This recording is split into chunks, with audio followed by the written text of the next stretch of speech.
Halo, saya Nyoman Desi Putriana. Saya akan membahas topik yang cukup menarik, yaitu tentang fenomena unik psikologi yang sering kita alami.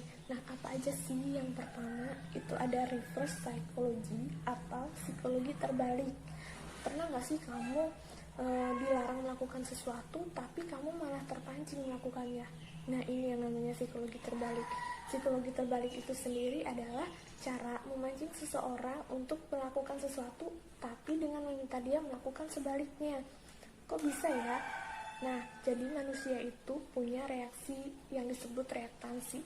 Reaktansi itu adalah ketika seseorang merasa orang lain itu mengambil kebebasannya, pilihannya, atau membatasi geraknya. Nah, jika kebebasannya diambil, maka seseorang akan melakukan sesuatu yang justru dia nggak boleh lakukan. Nah, misalnya orang tua kamu melarang kamu pacaran karena menganggap kamu belum dewasa, atau orang tua kamu menyuruh kamu di rumah aja, tapi kamu malah pergi keluar. Nah, ini yang namanya reaktansi. Psikologi terbalik itu juga bisa dipakai saat menyuruh seseorang melakukan sesuatu dengan cara menyuruh dia melakukan sebaliknya. Misalnya, saat ibu kamu hendak minta kamu untuk melakukan sesuatu atau untuk membantunya. Nah, tapi ibumu malah bilang, ya udah kamu tidur aja, kamu nggak usah bantuin ibu, kan kamu yang paling capek. Nah, jadi karena merasa tertantang, kamu malah melanggar yang disuruh ibumu itu yang tidur tadi. Jadi sebaliknya kamu malah membantunya. Nah, itu yang namanya psikologi terbalik. Yang kedua, ada the illusory truth effect. The illusory truth effect itu atau kebenaran ilusi adalah istilah untuk kebohongan yang dikatakan berkali-kali oleh banyak orang, lama-kelamaan itu akan dianggap sebagai fakta. Artinya, kalau suatu kebohongan itu dikatakan terus-menerus, disebarluaskan ke berbagai tempat, orang-orang akan percaya dan mengatakan bahwa itulah faktanya. Nah, fenomena ini pertama kali diidentifikasi oleh penelitian pada tahun 1977 yang menyimpulkan bahwa ketika seseorang menemukan isu yang belum jelas kebenarannya, orang itu akan mengandalkan informasi yang paling sering dia dapat untuk memutuskan benar atau tidaknya. Pertanyaannya, kok bisa terjadi ya? Nah, ini karena ketika seseorang menemukan informasi baru, katakanlah berita atau isu terhangat, orang akan membandingkan informasi yang itu sama dengan sesuatu yang sudah dia ingat, istilahnya difilter gitu, benar atau enggaknya. Nah, ketika kamu mendengar isu, kan kamu gak langsung percaya tuh. Jadi karena kamu mengkritisinya dulu di dalam otak. Tapi kalau informasinya ini diucapkan oleh banyak orang, isi informasinya sama dan ada di mana-mana, maka proses filternya menjadi berkurang. Sehingga dari awalnya kamu gak percaya, jadi lama-lama kamu percaya. Contohnya, mitos-mitos nih, yang kalau duduk di depan pintu katanya jadi perawan tua, atau nyapu nggak bersih nanti suaminya berewokan, dan mitos-mitos lainnya itulah emang nggak masuk akal, tapi karena diucapkan oleh turun temurun, lama-lama kita yang awalnya nggak percaya jadi percaya dan takut melanggar mitos itu gitu. Yang ketiga, ada Barnum Effect atau efek Barnum. Pasti kamu pernah kan membaca artikel-artikel tentang zodiak, tipe kepribadian, aura, dan kamu tuh ngerasa kayak tepat banget gitu. Mungkin ketika kamu ngebaca artikel-artikel semacam itu, kita tuh ngerasa hasilnya tepat banget, aku banget gitu. Tapi kadang-kadang tingkat aku bangetnya itu dan tipe kepribadian juga dipengaruhi sama sugesti kamu sendiri. Di psikologi ini namanya Barnum Effect. Barnum Effect itu adalah fenomena ketika seseorang ngerasa hasil dari suatu tes kepribadian yang notabene umum dan dangkal terasa bener-bener pas sama kepribadian kamu. Nah, prosesnya gimana sih? Misalnya, kamu ngebaca artikel golongan darah, di situ disebutin golongan darah A itu, misal ya, golongan darah A itu orangnya sensitif. sensitifnya itu kayak gimana, dalam hal apa, kan kurang detail ya di situ. Nah, karena kurang detail, jadi abis ngebaca artikel itu, kalimat itu, kamu tuh langsung flashback ke masa-masa, ke momen-momen dimana kamu lagi sensitif. Nah, otomatis kamu tuh setuju dengan kalimat kalau golongan darah A itu orangnya sensitif gitu. Kuis tipe kepribadian kayak tanggal lahir, golongan darah, zodiak itu tuh hanya didasari pengalaman pribadi penulisnya dan bermodalkan tanya-tanya dikit lah sama orang dan disetujui sama Barnum Effect ini. Nah, kalau kamu pengen tahu kepribadian kamu seperti apa, ya tes aja pakai alat tes ilmiah yang udah teruji, atau bisa kamu tanya sama banyak orang yang kamu kenal tuh. Nah, kalau tapi bukan berarti tanggal lahir, golongan darah gitu itu nggak boleh dipakai ya. Nah, kalau sekedar buat having fun ya nggak masalah. Nah, jadi yang keempat itu ada fenomena mere exposure effect. Mere exposure effect itu apa sih? Mere exposure effect itu adalah fenomena di mana seseorang memilih atau membeli sesuatu karena familiar sama sesuatu itu gitu. Misalnya ketika kita mau beli produk nih, suatu produk, kita cenderung memilih merek yang kita lihat di iklan nih, yang sering kita lihat di iklan itu bikin kita familiar sama produk itu. Atau ketika baru merantau ke tempat asing, seseorang lebih sering atau lebih seneng ngumpul atau ngobrol sama orang yang sedaerah karena bahasanya familiar. Mere exposure effect ini juga berperan dalam ketertarikan personal. Ada penelitian yang menemukan bahwa semakin sering seseorang bertemu dengan seseorang lain, maka makin lama orang lain itu akan terlihat semakin menarik. Jadi mere exposure effect ini setuju kalau cinta itu datang karena terbiasa. Yang kelima ada fenomena Zeigarnik effect. Fenomena Zeigarnik effect ini saya sering ngalamin waktu lagi banyak-banyaknya tugas.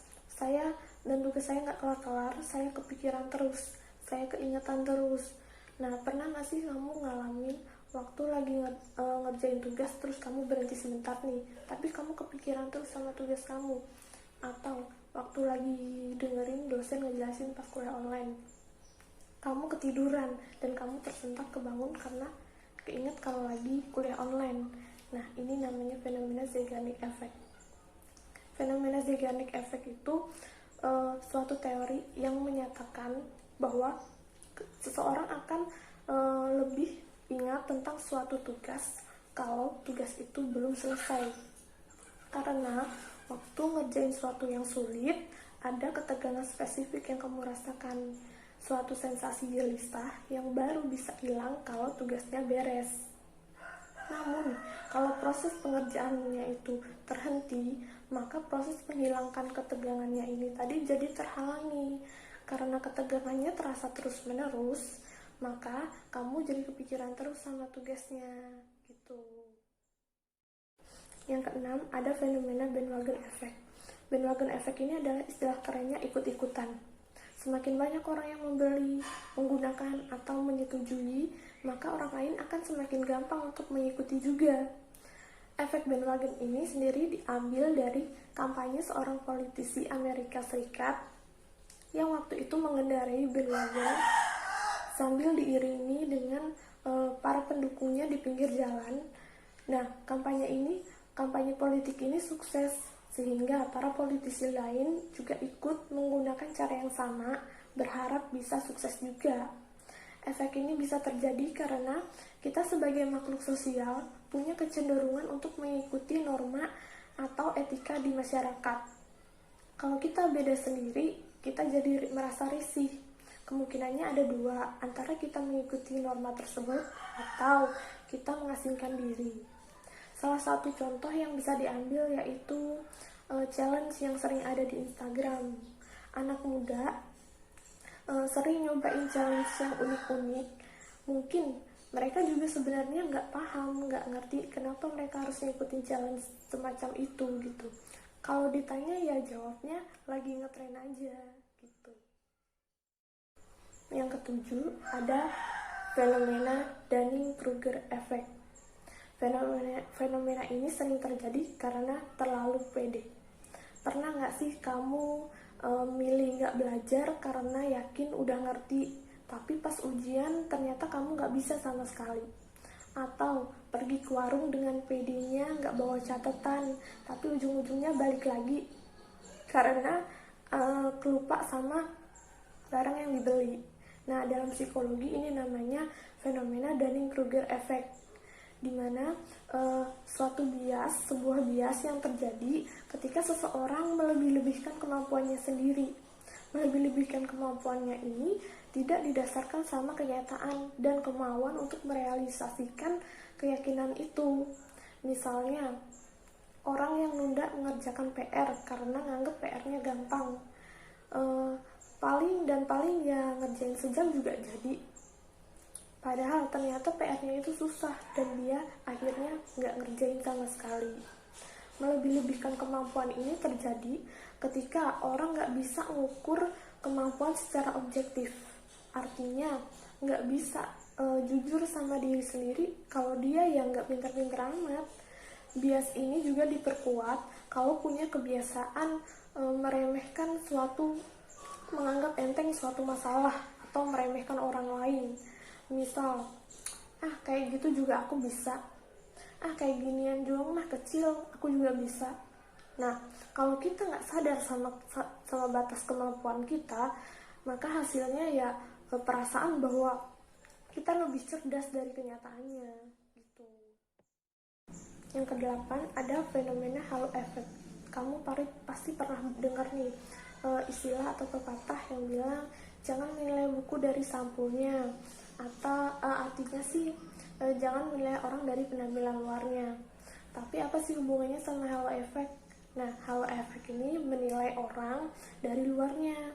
Lebih tepatnya, halo effect ini adalah kebiasaan ngejudge orang atau menduga karakter seseorang berdasarkan satu informasi aja.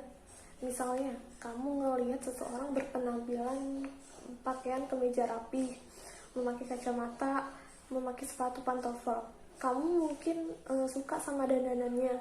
Nah, kamu otomatis menganggap orang itu orang yang profesional dan cerdas.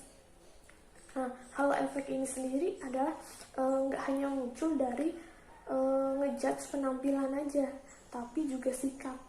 Di sekolah, siswa yang berperilaku baik dan antusias selama pelajaran akan dianggap lebih pintar. Dalam proses rekrutmen juga nih, calon karyawan yang antusias dan sikapnya baik akan dianggap lebih niat kerja dan lebih siap gitu. Tapi halo efek ini jelek ya sih, walaupun sebaiknya nggak menilai seseorang dari secuil informasi, tapi kan kita nggak selalu punya waktu untuk menilai kepribadian orang, untuk ngetes kepribadian orang yang kita temui. Kan gak mungkin tuh kita bawa-bawa alat tes kepribadian atau tes IQ kemana-mana. Nah, halo efek ini memberikan kita jalan pintas untuk menilai orang. Selama kita aware sama halo efek yang terjadi, saya rasanya ini bukan sesuatu yang patut dihindari dengan sekuat tenaga ya. Halo efek itu alami kok. Nah, itulah tadi beberapa fenomena unik psikologi yang mungkin pernah atau sering kamu alami sendiri ya ini. Sekian dari saya, sampai jumpa.